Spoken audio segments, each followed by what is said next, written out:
आजकल लोगों को हर चीज़ से ज़्यादा किसी चीज़ की चिंता है तो वो है डेटा की।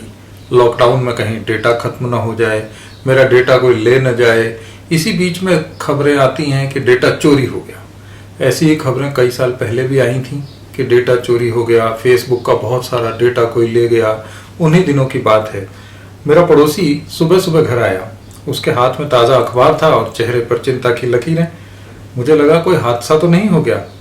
पड़ोसी मेरा एक सरकारी दफ्तर में बाबू था, जिसे महीने की आखिरी तारीख को पूरी तनख्वाह मिलती थी।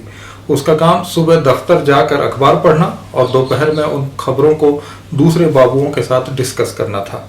उसे इसी बात की तनख्वाह मिलती थी। ज़्यादातर लोगों को इसी बात की तनख्वाह मिलती है। बीच बीच में वो कुछ फाइलें भी निपटाता था। मैंने पूछा, अरे भाई क्या हुआ, ठीक तो है? जवाब में उसने अखबार लहराया और बोला, आपको नहीं पता, इतनी बड़ी घटना हो गई, कहाँ सो रहे हो? बड़ा बखेड़ा खड़ा हो गया है, बवाल हो गया है। मैंने फिर पूछा, हुआ क्या, बताओ तो सही। उसने कहा, अरे फेसबुक से डेटा चोरी हो गया। हमारे देश से भी करोड़ों लोगों का डेटा चला गया। पूरी दुनिया में भूचाल आया हुआ है। ज़करबर्ग माफी मांग रहा है। मैंने संतोष की सांस ली। ओहो, ये बात है। अरे क्या हो गया, चलता रहता है।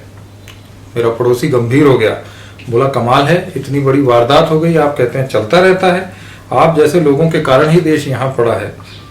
मुझे फिर भी कोई फर्क नहीं पड़ रहा था, पर पड़ोसी की चिंता तो बढ़ती ही जा रही थी। वो बोला, हमारा पर्सनल डेटा चला गया। अमेरिकियों के पास सारे डिटेल पहुंच गए।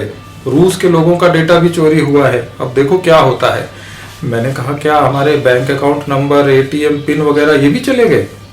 उसने मेरी नादानी पर बड़ा गुस्सा व्यक्त किया और बोला, ना ना, बैंक का कोई लेना देना नहीं है, फेसबुक डेटा चोरी हुआ है।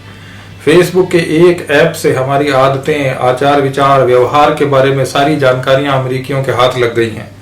अब वो इसी आधार पर हमें कंटेंट भेजेंगी। वाह, मैंने कहा, ये तो बड़ा अच्छा हुआ भाई। अब तो तुम्हें अपने मन का कंटेंट मिल जाया करेगा, ढूंढने में मेहनत नहीं करनी पड़ेगी। ये तो ठीक ही हुआ, चोरी हुई तो क्या हुआ?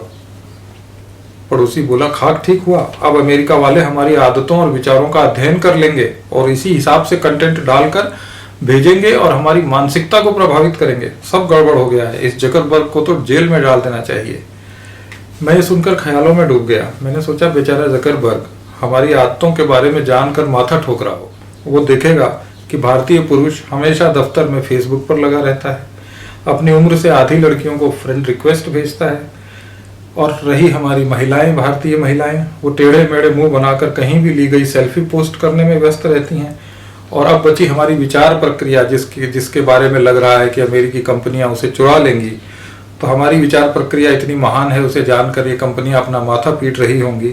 यहाँ सुबह रामनवमी की बधाई पोस्ट करने वाला आदमी शाम को शराब खींचता है और माता की जय जयकार लगाने वाली औरतें बीमार सास ससुर से छुटकारा पाने के उपाय पूछती घूमती हैं। एक ही कमरे में चारों दिशाओं में मुंह किए माँ बाप और बच्चे अपने अपने व्हाट्सएप पर हजारों मील दूर बैठे लोगों का हालचाल लेते हैं। अब उनके फोटो पर स्माइली भेजते हैं। पड़ोस का पता नहीं होता।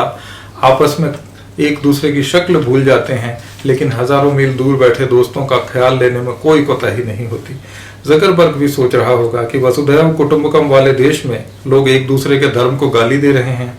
जहाँ 27 करोड़ लोग गरीब हैं, वहाँ कार एक्सचेंज की वेबसाइट्स खूब फलती फूलती हैं। मैं इन्हीं विचारों में खोया था। तभी मेरे पड़ोसी ने मुझे झंझोड़ा, क्या सोच रहे हो? मैंने कहा, सोच रहा हूँ कि पिछले महीने जब अपने मोहल्ले की राशन की दुकान से गेहूं चोरी हुआ था, तब तो तुम इतने बेचैन नहीं हुए, इतना हल्ला नहीं मचाया था। वो बोला, गेहूं और डेटा में फर्क होता है भाई साहब। आटा और डाटा का फर्क समझिए। गेहूं का क्या है, फिर आ जाएगा। डेटा चला गया तो कभी नहीं आएगा, और अमेरिकी हमारे डेटा से कुछ भी कर सकता है। अरे क्या कर लेगा अमेरिका हमारे डेटा से? आज भी तो बिना डेटा हम उसी अमेरिका के गुण गा रहे हैं।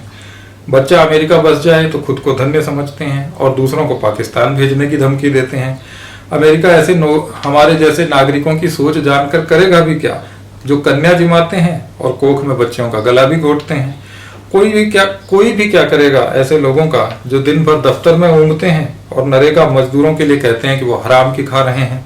हमारा तो डेटा भी दुरंगा है भाई, तुम निश्चिंत रहो, कुछ नहीं होगा। मेरा पड़ोसी फिर भी संतुष्ट नहीं हुआ। उसे डर था कि हमारी उंगलियों के निशान भी पहुंच सकते हैं। मैंने कहा, पहुंच जाने दो यार, पहले ही हाथों की पूरी छाप ज्योतिषियों के पास पड़ी हुई है।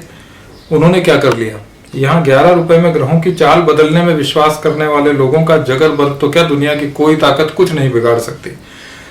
पड़ोसी चला गया पैर झटकते हुए और मुझसे बोला कि आप जैसे लोगों के कारण ही देश तरक्की नहीं कर पाता। हर चीज को मजाक में लेते हैं। आपको क्या पता राष्ट्रीय सुरक्षा को कितना बड़ा खतरा पैदा हो गया है। मैं वाकई गंभीर हो गया। हमारा डेटा वास्तव में गंभीर प्रकृति का है। यहाँ महीने में 15,000 कमाने वाला भी मुस्कुराने की कला जानता है। खुदकुशी करने वाले किसान के घर से भी मेहमान भूखा नहीं जाता। पत्थर तोड़ने वाला मजदूर उसका खून चूसने वाले ठेकेदार को गाली नहीं देता, श्राप नहीं देता, बल्कि आसमान की ओर मुंह करके भगवान को धन्यवाद देता है। पति से रोज पिटने वाली औरत करवा चौथ के दिन उसी अत्याचारी की दीर्घायु की कामना करती है। यहाँ आसाराम के चरण पूजे जाते हैं और उसकी शिकार बच्ची को न्याय के लिए लड़ना पड़ता है।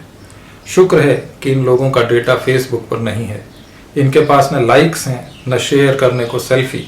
इनका डेटा सेफ है। भारत को वाकई कोई खतरा नहीं है।